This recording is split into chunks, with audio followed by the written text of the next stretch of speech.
Bismillahirrahmanirrahim. Assalamualaikum warahmatullahi wabarakatuh.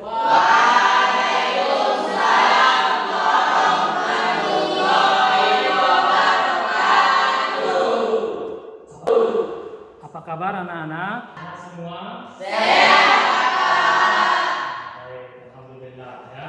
Baik, sebelum kita memulai pembelajaran pada hari ini, kepada ketua kelas, Bapak persilakan untuk memimpin. Kita mulai pembelajaran, kita berdoa dimulai.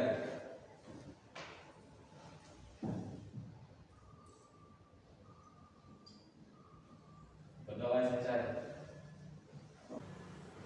Terima kasih pada ketua kelas. Baik anak-anak kami, sebelum materi kita mulai, Bapak persilakan kepada kita untuk membersihkan sampah-sampah yang ada di sekitarnya. Silakan dibersihkan dulu.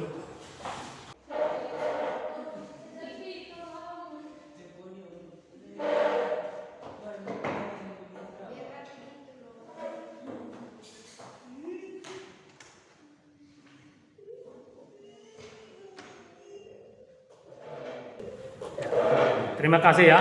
Bapak ingin mengecek kehadiran anak kami. Bapak absen dulu ya. Aisyah Rahmadani,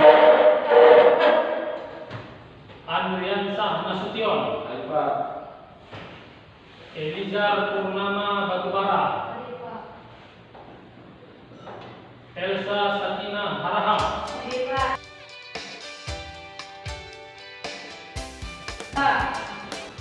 Sandiwara Siregar. Baik, alhamdulillah hadir semua pada hari ini. Sebelum kita memulai materi-materi yang akan kita Bapak sajikan pada hari ini, ada baiknya Bapak akan memberikan persepsi dulu tentang pelajaran-pelajaran kita sebelum hari ini, yaitu bahwa sapi itu ada dua jenis berdasarkan kategori iklim. Yang pertama, sapi yang berasal dari daerah tropis. Yang kedua, sapi yang berasal dari daerah subtropis. Masih ingat ya?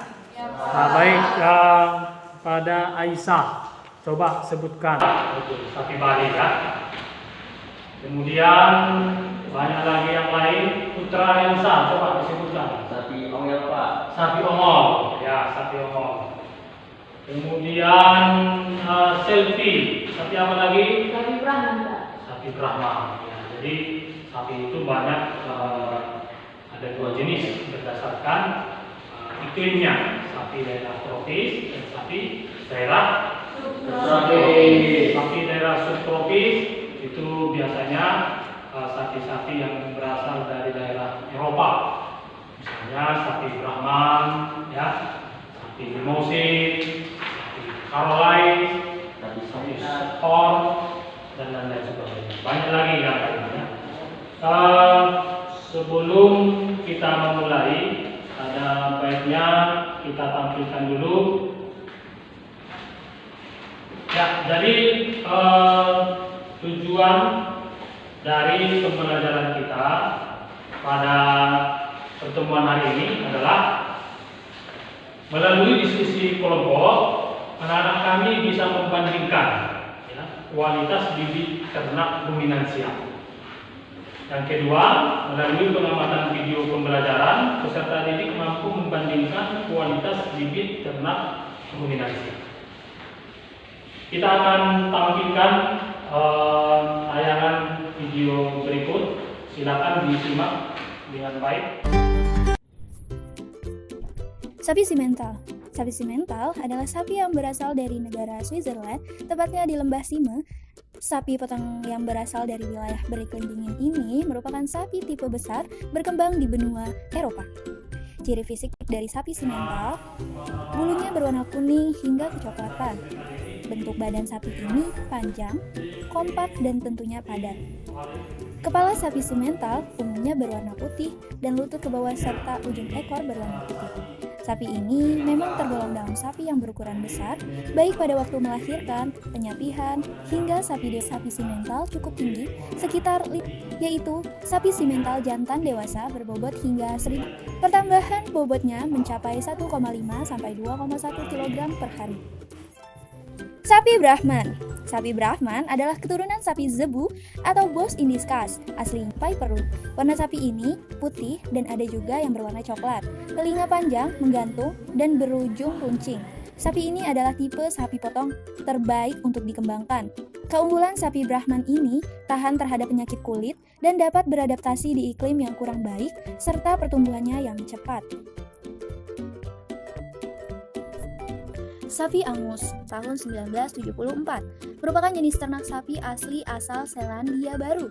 Ciri paling khas sapi Angus adalah warnanya yang serba hitam pada sekujur tubuhnya. Ciri fisik sapi Angus lainnya adalah tidak memiliki punuk dan juga tidak mempunyai duk, bentuknya agak pendek tetapi gerakannya lincah atau aktif dalam bergerak. Berat sapi Amber dan Angus jantan dewasa bisa mencapai 1 ton. Sapi Brangus berwarna hitam, bertanduk kecil, leher dan telinga pendek, komposisi. Sapi Bali adalah jenis sapi yang unggul asli dari Bali, Indonesia. Di Indonesia, sapi ini dapat dibedakan menjadi 2 kelompok, yaitu Sumba Ongol atau SO dan sapi peranakan ongol atau PO. Sumba Ongol kualitas daging baik, aktivitas reproduksi induknya cepat kembali normal setelah beranak.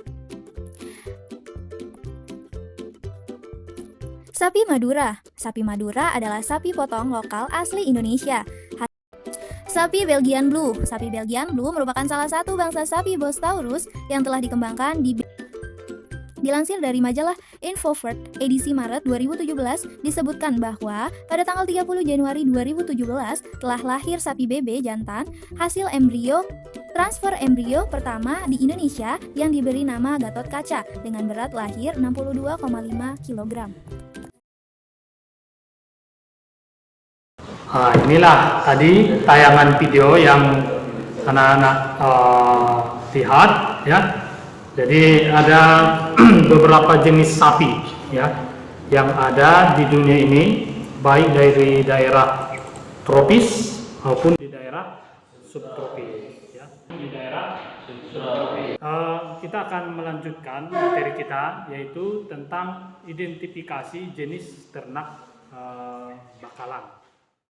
Bibit bakalan sapi yang pertama bakalan sapi pedet ya. Bakalan sapi pedet yang lepas kolostrum berumur 6-7 hari dapat digemukkan. Jadi kolostrum itu didapatkan anak sapi 6-7 hari saja. Kolostrum inilah yang bisa meningkatkan imunitas. Ibarat manusia, kolostrum itu adalah ASI eksklusif. Nah, jadi kalau pada ternak sapi, kolostrum inilah ASI eksklusif yang didapatkan dari induknya.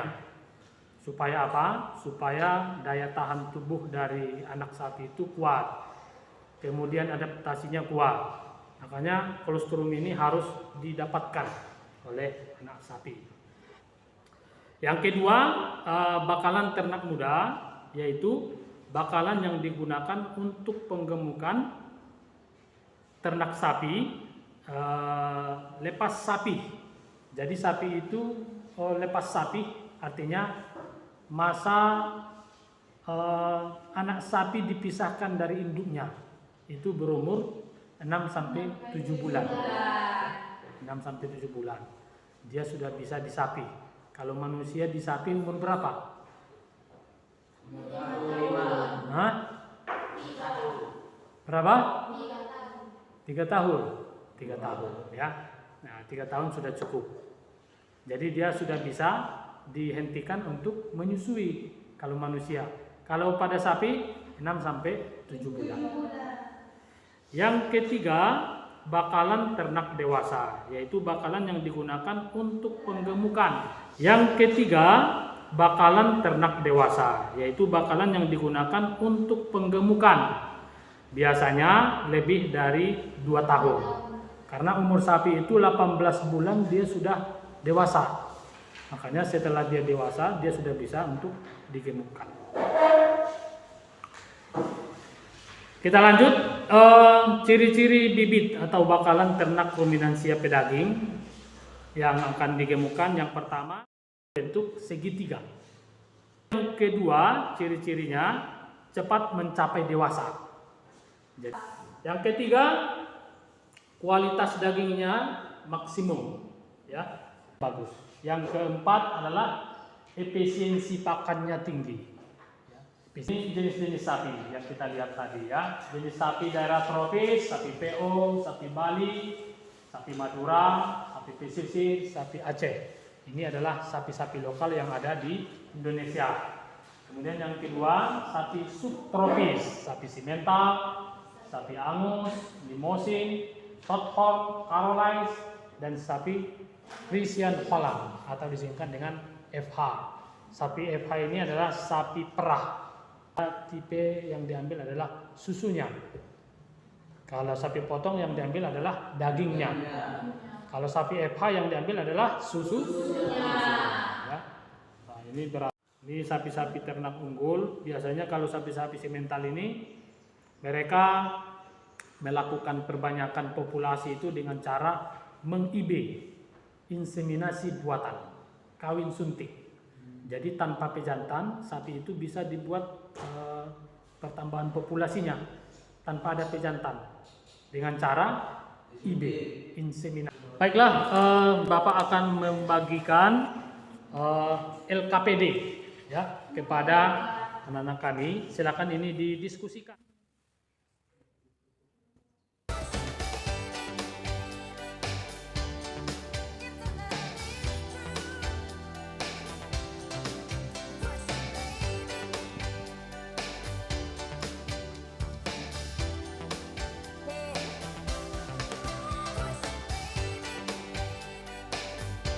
Akan mempresentasikan sesuai dengan kelompok untuk masing-masing. Ada 4 kelompok. Kepada kelompok 1 dipersilakan maju ke depan untuk mempresentasikan hasil diskusinya. Assalamualaikum warahmatullahi wabarakatuh. Waalaikumsalam warahmatullahi wabarakatuh. Kami dari kelompok 1 ingin mempresentasikan hasil diskusi kami. Pertanyaan pertama yaitu sapi yang akan digemukkan sebaiknya harus mempunyai ciri-ciri seperti sapi tipe pedaging. Ciri-ciri sapi pedaging adalah sebagai berikut, yaitu 1. Ukuran badan panjang dan dalam. Rusuk panjang memungkinkan sapi mampu menampung jumlah makanan yang banyak. 2. Bentuk tubuh segi 4. Sapi peranakan ongol. Sekian dari presentasi kami. Kami akhiri. Wassalamualaikum warahmatullahi wabarakatuh.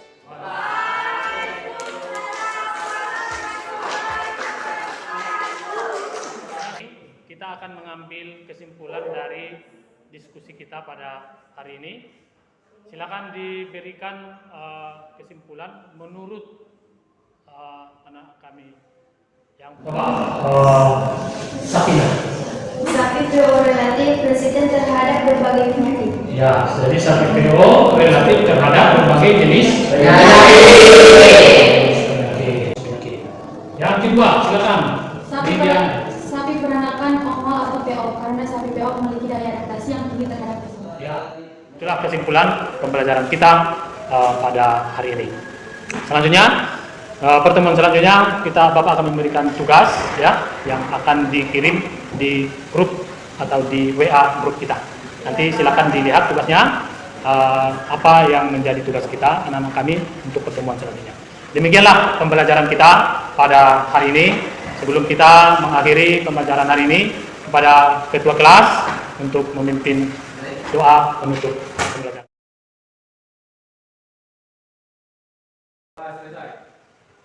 Baiklah anak-anak kami, terima kasih atas perhatiannya. Mohon maaf atas segala kekurangan. Assalamualaikum warahmatullahi wabarakatuh.